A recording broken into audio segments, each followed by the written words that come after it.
going on, everybody? It's Carl here, and today we're going to be wiring in some trailer lights for the jet ski trailer. And the reason we are doing this, obviously you can see this tail lamp has seen better days, and I think the other side is just hanging there. So definitely a problem, and the license plate bracket got pretty banged up. Yeah, but this is the first step to getting this beautiful vessel back on the water where it belongs. So we're going to start with the trailer lights. I know a long time ago I put new wheels and tires on, so those should be all right. Maybe grease the wheel bearings some other day. I don't know.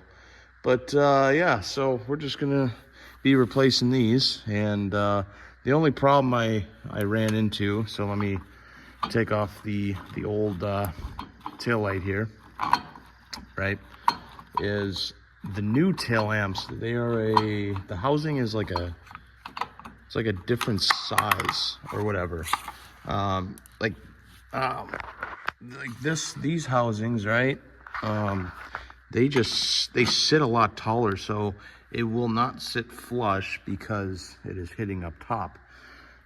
So what I've decided to come up with is the cheap solution is to just use a bunch of washers. I thought about, elongating the holes down and all that, but I don't want to wreck the trailer. I'll just leave it the way it is.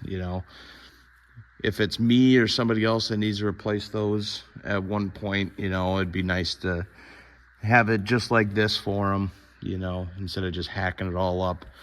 I got a lot of washers, so let's give that a shot. I'm going to stack some washers on there and see how everything fits. All right, so I got the new light and license plate bracket mounted up here, and as you can see, it's a little slanted, just a little bit, and it's sitting. The top bracket is sitting up here, but hopefully the vibrations won't be too much where this bracket will just wear into the housing and then it'll become loose. Hopefully not, but it seems to be solid, so we'll just give this a shot for now, and if it does fail in the future, we'll go buy the appropriate lights this time and make sure they definitely fit. So, but that's okay. I mean, this will be okay, and I'll do this to the other side. And then we can start to wire in the new lights to the original harness. So let's get the other side bolted in. All right, so now that we got the new lights mounted, we can pretty much just cut the wires, take off the old lights, and then we can go ahead and start soldering in our new wires to the old harness. And I already mounted the ground wire on both sides just to the bolt. That should be perfect for grounding. So yeah, let's snip off these wires here and get soldering. All right, I got the first light soldered and heat shrink, so we'll shove the rest of the wires inside the frame rail and we'll get it bolted back on. Got the other light wired in. Let's see how we did.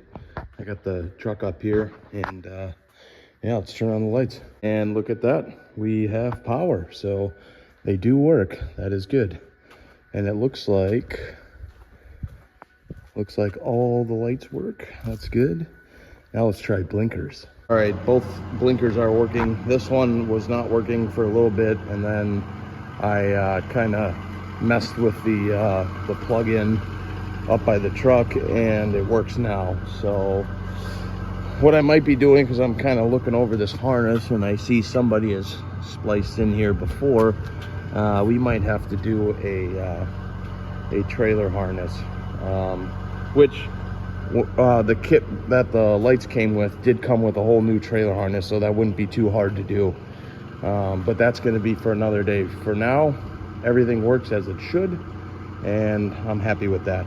Thanks for watching, everybody. I appreciate it. Please like and subscribe, and I'll see you guys in the next one.